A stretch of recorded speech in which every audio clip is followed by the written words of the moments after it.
እስኪ ዛሬ ስለ አሜሪካ፣ ስለ አውሮፓና ስለ አጠቃላይ የዲያስፖራ ኑሯችን አንድ መራራ እውነት እንነጋገር።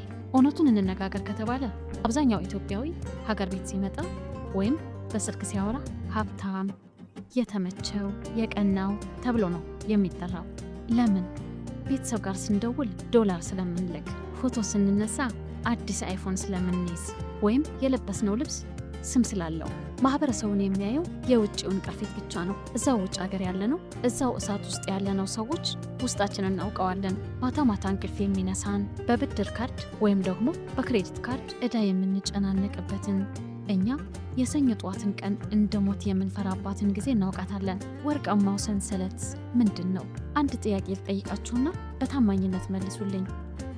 በወር $5000 ወይም ደግሞ $10000 ወይም ደግሞ ከዛ በላይ ገቢ ያላችሁ፣ ነገር ግን ለልጆቻችሁ የትምህርት ትርኢት ወይም ደግሞ ስኩል ፕሌይ ለማየት ጊዜ ከሌላችሁ፣ የቅርብ ዘመድ ሲታመም ወይም ሲሞት የእረፍት ቀን የለኝም ብላችሁ መቅረት ካለባችሁ፣ ለራሳችሁ የሚሆን በቀን 1 ሰዓት እንኳን ካጣችሁና ኑሯችሁ ከቤት ወደ ስራ ከስራ ወደ ቤት ብቻ ከሆነ ወዳጆቼ እናንተ ሀብታም ናችሁ ወይስ ድሃ?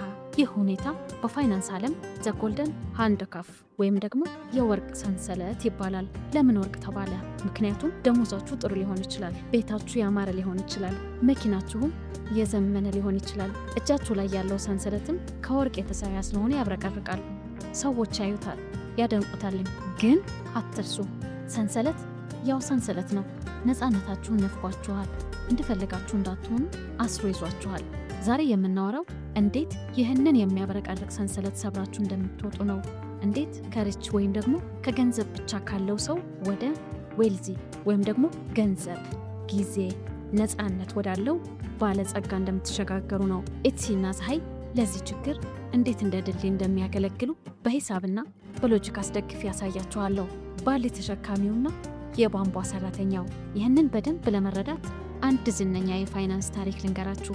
የባልዲና የቧንቧ ታሪክ። በአንድ መንደር ውስጥ 2 ጓደኛሞች ነበሩ። ስራቸው ከወንዝ ውሃ እየቀዱ ለመንደሩ ነዋሪዎች ማዳረስ ነበር።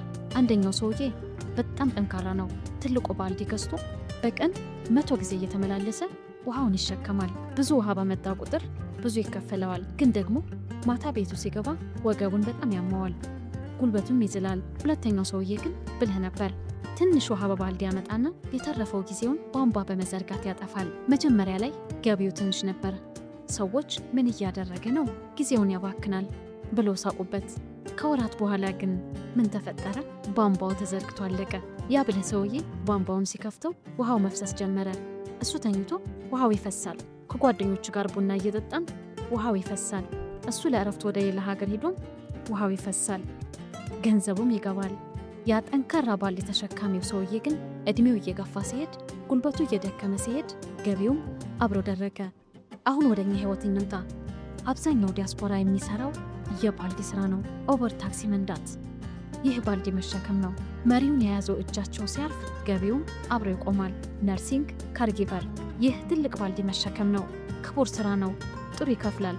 ግን በሰውነት ላይ የሚፈጥረው ጫና ወይም ደግሞ ስትረስ በጣም ከባድ ነው። ሆስፒታል ካልሄዳችሁ፣ ሰዓት ካላስቆጠራችሁ ቼክ የለም። ትራኪንግ። ይህ ደግሞ እጅግ ትልቅ ባልዲ ነው። ከቤተሰብ ተለይቶ በሩድና ፀሐይ እየተፈራረቀባችሁ የምትሰሩት ስራ ነው። ችግሩ ምንድን ነው? ሰውነንና እድሜ ይሄዳል፣ ጉልበት ይደክማል። እስከ 60ና 70 ዓመታችሁ ባልዲ እየተሸከማችሁ መኖር ትችላላችሁ። ያኔ ውሃው ወይም ደግሞ ገቢው ሲደርግ ምን ትሆናላችሁ? ፀሐይ የሚሰራው ምንድን ነው? እኛ የምንሰራው ያንን ቧንቧ ነው። ኤትሲ ላይ ሱቅ መክፈት፣ ትርፋማ ምርቶችን ማጥናት ወይም ደግሞ ፕሮዳክት ሪሰርች፣ ዲዛይን መጫንና ሲስተም መዘርጋት። መጀመሪያ ላይ ጥፋት ሊመስል ይችላል፣ ልክ ቧንቧ እንደመቅበር ማለት ነው።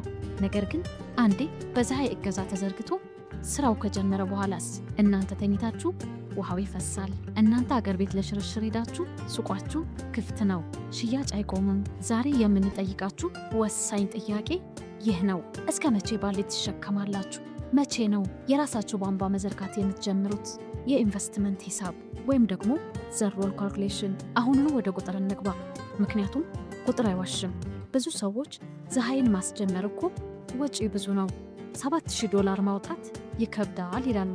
እስኪ ይህንን ገንዘብ ከሌላ ወጪ ጋር እናወዳድረው። ለምሳሌ መኪና መግዛት $30,000 አውጥታችሁ አዲስ መኪና ገዛችሁ እንበል። ልክ ከመኪና ማቆሚያው ይዛችሁ ስትወጡ ዋጋው ወዲያውኑ በ20% ይቀንሳል። በየወሩ ኢንሹራንስ፣ ነዳጅ፣ ጥገና፣ ዘይት ቅያሬ ከኪሳችሁ ይወጣል፣ ገንዘብ ይበላል። ምናልባትም ከ5 ዓመት በኋላ ይህ መኪና ዋጋው $10,000 ሊሆን ይችላል። ይህ በፋይናንስ ላያቢሊቲ ወይም ደግሞ ተጠያቂነት ወጪ ይባላል። ኪሳችሁ ውስጥ ያለውን ገንዘብ ወደ ውጭ የሚስብ ማሽን ማለት ነው። ነገር ግን ለፀሐይ አገልግሎት $7,000 ከፈላችሁ እንበል። ይህ ገንዘብ ወጪ አይደለም። ይህ ለእናንተ ዲጂታል ንብረት ወይም ደግሞ ዲጂታል ሪል ስቴት ግንባታ ነው። በመጀመሪያ 2 ወር ሱቅ ይከፈታል፣ ምርቶች ይጫናሉ፣ ኤስኢኦ ይሰራል። በ3ኛው ወይም በ4ኛው ወር ሱቁ በወር $2,000 ወይም ደግሞ $3,000 የተጣራ ትርፍ ማምጣት ቢጀምርስ?